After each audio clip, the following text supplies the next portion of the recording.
Don't worry, because in this video, I'm going to make the topic of vectors very easy for you. We will look at the concept of vectors, vector notation, and different types of vectors. Vectors is all about direction, and I promise to take you in the right direction. Now, before we begin, I would like to let you know that we have courses on science, maths, coding, and artificial intelligence on our website and Android app. So do check it out. The links are given below. All right, let's get started and dive into the world of vectors. First, let's talk about scalars and vectors and see the difference between these two. Scalar quantities are those physical quantities which only have a magnitude. They only have a value, but no direction. Examples of scalars are mass, distance, time, temperature, etc. For example, we can say mass equals 5 kg, or distance equals 3 kilometers, or time is 2 hours, or the temperature is 20 degrees Celsius. These are all scalar quantities. They only have a magnitude that is specified by the number here and the units, but they don't have any direction. When you say mass equal to 5 kg, 5 kg is the magnitude, the value. We don't say 5 kg north or 5 kg south. That doesn't make any sense because it is a scalar quantity. It has no direction, only a magnitude. Vector quantities are those physical quantities that have both magnitude and direction. Examples of vectors are displacement, velocity, force, momentum, and so on. For example, we say that the displacement is 2 kilometers towards the north, or velocity is 5 meters per second southeast, or force is 10 newtons towards the east. Vectors have a magnitude, they have a value and a direction. Sometimes when we say that the force is 10 Newton, we are specifying the magnitude, but we are ignoring the direction here. But this does not mean that force does not have a direction. Force is a vector quantity. It has a direction. We just haven't specified it. So remember, vector quantities both have a magnitude and a direction. Let me ask you a question.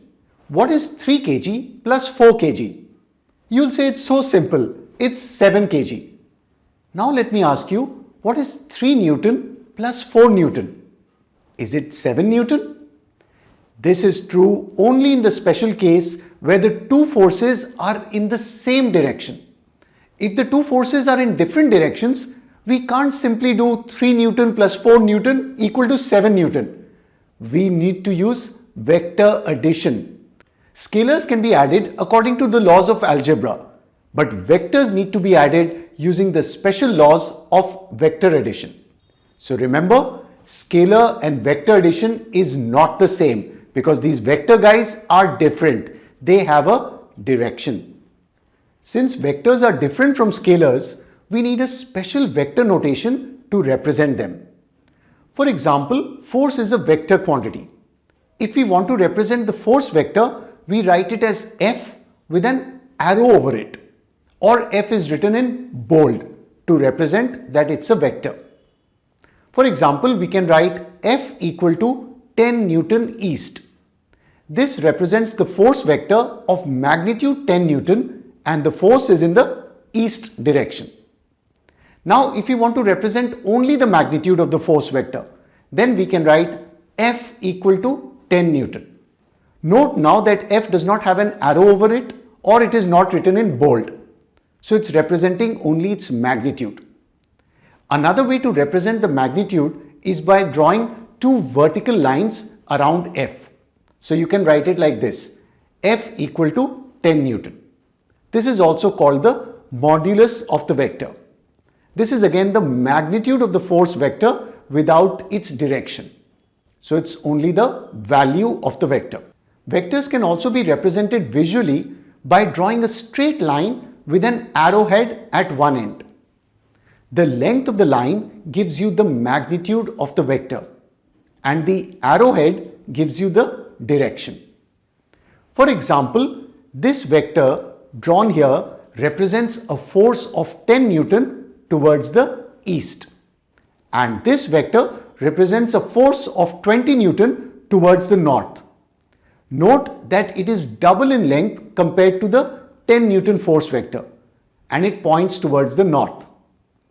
And this vector represents a force of 5 Newton towards the southwest. Note that it is half in length compared to the 10 Newton vector, and it's pointing towards the southwest. So just like in coordinate geometry, we use a scale for the length of the vector. For example, 1 centimeter here is 2 Newton. So a 10 Newton vector can be represented by a line of length 5 centimeters. For 20 Newton, we will use a line of 10 centimeters and so on. So the length of the line is indicating how large the vector is. The starting point of the vector represented by O here is called the tail of the vector, and the ending point represented by A here is called the head of the vector. So the vector has a head and a tail, and the vector here is OA, and it is written with an arrow on top of it. Remember, the arrow represents that we are talking about a vector quantity, or sometimes you write OA in bold. These are both vector notations, right? So either you use the arrow or represent it in bold to indicate that we are talking about a vector quantity. Now you know the basic concept of vectors. Let's discuss some important types of vectors, such as position and displacement vectors and polar and axial vectors. A position vector is used to describe the location or position of a point or object in space relative to a chosen reference point or origin. For example, let's say an object A is located at 3, 4 here on the coordinate plane. Then the vector drawn from the origin O, that is 0, 0 to A 3, 4 is called the position vector of the object. Position vector has both magnitude and direction. Now what is the magnitude of the position vector OA here? Can you calculate it? That's right, you can use Pythagoras theorem and calculate the magnitude or the length of the vector. Since we have a right angle triangle here, so the length of the vector is going to be the hypotenuse, which is going to be square root of 3 square plus 4 square, which equals 5 units. So OA has a magnitude of 5 units. And the direction of this vector is roughly towards the northeast direction, you can see here. Now the position vector is often denoted by R with an arrow on top of it, or R written in bold, and its job is to give the position of the object. Now mathematically, this position vector can be represented as R equal to 3i plus 4j, where I and j are the unit vectors along the x and y direction. Next, let's look at the displacement vector. A displacement vector is often denoted as delta r or d, represents the change in position of an object as it moves from one point to another in space. Like position vectors, displacement vectors also have both magnitude and direction, indicating how far and in which direction an object has moved. Displacement vectors are not concerned with the path taken by an object. They only describe the change in position from the initial to the final position. Because remember, that is the definition of displacement, right? The shortest distance from initial to the final point. Now mathematically, the displacement vector can be found by subtracting the initial position vector from the final position vector. So we can write delta r equal to r final minus r initial. For example, if the object was initially at 3, 4 and let's say it moved to b 2, 7, then the displacement vector AB is going to be 2i plus 7j minus 3i plus 4j. So you subtract the initial position vector from the final position vector and we get the answer minus I plus 3j. So that is our displacement vector AB here. Vectors can be divided into two broad categories: polar vectors and axial vectors. Polar vectors are those vectors that have a starting point or a point of application. For example, displacement and velocity, these are polar vectors since they have a starting point. Force is also a polar vector since it has a point of application. Axial vectors are those vectors which represent a rotational effect and act along the axis of rotation based on the right-hand thumb rule. Examples of axial vectors are angular velocity, torque, and angular momentum. The right-hand thumb rule for axial vectors reminds me that do hit the like button and share this video with your friends. Now we will discuss some more important terms that are used in vector algebra. I know there are a lot of terms for vectors, but don't worry, these are simple and I will explain it with some easy examples for you. So let's start. We'll start with equal vectors. Two vectors are said to be equal if they have the same magnitude and the same direction. For example, if two force vectors are both 10 Newton each, and let's say both of them are acting towards the east direction, then the two vectors are equal. So we can write vector A is equal to vector B. Now what is negative of a vector? Negative of a vector is another vector having the same magnitude but the opposite direction.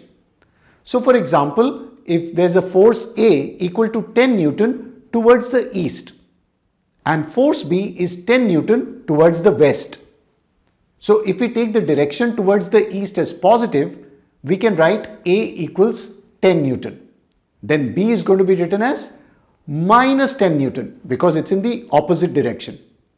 So according to vector notation, we can write B is equal to minus of A. So B is the negative vector of A here. We have discussed modulus of a vector earlier.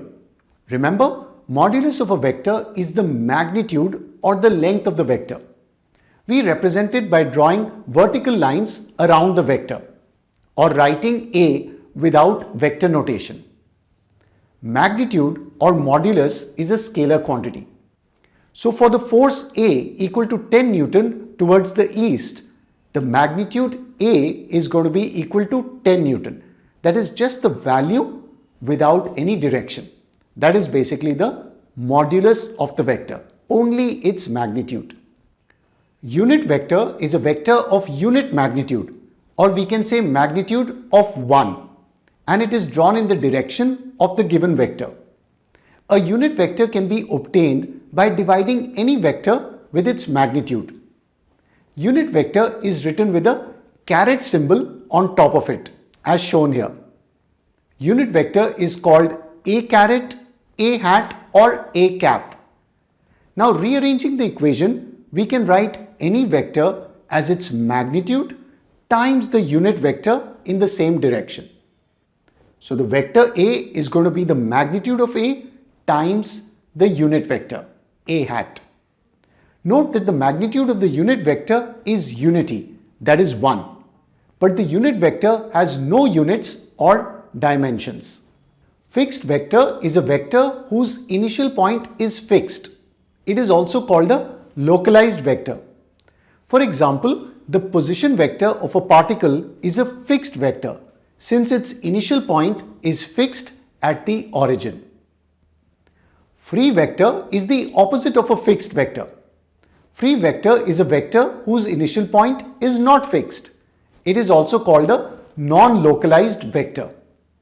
For example, force vector is a free vector. It does not have any fixed initial point because the force can be applied at any point, right? So the force vector can move around, so that's why it's called a free vector. Collinear vectors are those vectors that act along the same line or along parallel lines. I'm going to use these two pencils to represent vectors. So when will they be collinear vectors? If they are acting along the same line like this or along parallel lines. So see, these two are parallel to each other. So they are collinear vectors. The two collinear vectors that have the same direction are also called parallel vectors. Now, what is the angle between the parallel vectors? Can you guys tell me? So, if you look at these two parallel vectors, can you see the angle is 0 degrees, which will be more obvious if you bring them together like this. So, if they are along the same line, the angle is going to be 0 degrees. Two collinear vectors having opposite direction, so when they are placed like this, are called unlike or anti-parallel vectors. And what is the angle between the anti-parallel vectors here? That's right, it's going to be 180 degrees here. So these are anti-parallel vectors. Coplanar vectors are vectors that act along the same plane. So if you have two vectors like this, they are lying along this same plane. Or if the two vectors are like this, they are lying along the same plane or same surface. So let's say we have the two vectors like these will be called coplanar vectors. They are lying in the xy plane. So you can imagine a xy plane here. But if you have a third vector which is not lying in the same plane, a vector like this, then this vector is not coplanar with the other vectors. So coplanar vectors means it will also have to be like this, and these are lying on the same plane here. Coinitial vectors are those vectors that have the same initial point. So if I take these two vectors, when will they be coinitial? When they have the same initial point like this. The starting point of these vectors is the same. And remember, the starting point is called the tail of the vector.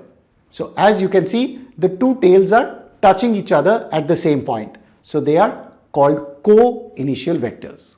Co-terminus vectors are vectors having a common terminal point. So if you have two vectors, if they have the same terminal point, that is the ending point is same, these vectors are called co-terminus vectors. And remember, the ending point of the vector is called head. So we can say the two heads of the two vectors are meeting here, and these are co-terminus vectors. Now let's talk about a very special vector which is called the zero vector. You might be thinking, why are we talking about a zero vector? Just like the number 0 is very important in mathematics, similarly, zero vector is a very important vector. The zero vector is also known as a null vector. The zero vector is typically denoted as 0 with an arrow on top of it.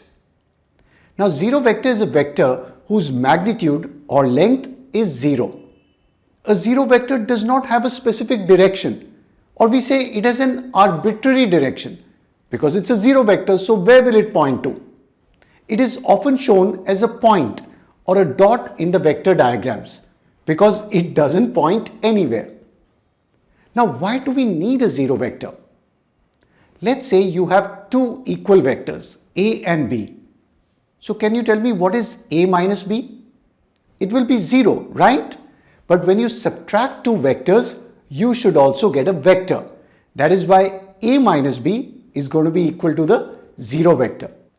What are some other examples where the zero vector can be used? Let's say a particle lies on the origin. Then its position vector is a zero vector. Similarly, what will be the velocity vector of a stationary object?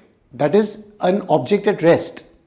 That's right. Once again, it's going to be a zero vector because it is at rest. So zero vector is important and it has practical applications. Let's discuss some mathematical properties of the zero vector. When you add the zero vector to any other vector, the result is the original vector itself. So for any vector A plus the zero vector equals A. Similarly, A minus the zero vector is also equal to A. So zero vector is the additive identity for vectors. Now when you multiply a real number by a zero vector, it results in the zero vector. So if k is the real number, k times the zero vector equals the zero vector because you're multiplying it with the zero vector.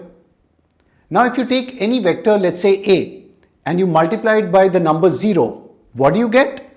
That's right, you'll get the zero vector. So 0 times the vector A equals the zero vector. If alpha and beta are two different non-zero real numbers and alpha times the vector A equals beta times the vector B, then this relation can hold only if A and B are both zero vectors. Because alpha and beta are different numbers, so the equality will hold only if A and B are both zero vectors. The last thing we will look at is the multiplication of a vector by a real number. For example, if you multiply a vector A with 2, this results in a new vector 2A. That is double in magnitude, but it has the same direction. So if A was a force vector representing a force of 10 Newton towards the east, then 2A is a force vector representing a force of 20 Newton, that is double the magnitude, but in the same direction, that is towards the east. But what will happen if we multiply the vector A with -2? Will it give us the same answer? No, it will give us a force of magnitude 20 Newton, but in the opposite direction, because there's a minus sign, that is, the force will be towards the west. So multiplying a vector by a real number is known as scalar multiplication, as we are multiplying the vector with a number which is a scalar.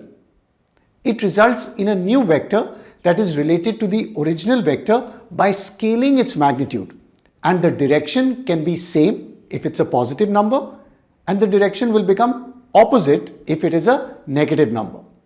So when you multiply a vector A by a real number, that is a scalar k, the result is a new vector often denoted as k times the vector A. So we write it as Ka. Friends, I hope the concept of vectors, the notation of vectors, the different types of vectors, and all the terms that we discussed related to vectors is crystal clear to you now. We will look at addition and subtraction of vectors in our next video. Now make your finger a vector and move it in the direction of the like and subscribe button. So do hit the like button and share this video with your friends. And don't forget to subscribe to our YouTube channel and click that notification bell and select the all options so that you don't miss out on any of our videos. Also do check out our website manochaacademy.com and our Android app Manocha Academy, because there we have full courses for you on physics, chemistry, biology, maths, coding and artificial intelligence. In these courses, you're going to get live classes, interactive videos, quizzes, questions, mock tests and revision notes. So guys, what are you waiting for? Do check out the links below and share it out with your friends. So stay connected with Manocha Academy and just keep learning.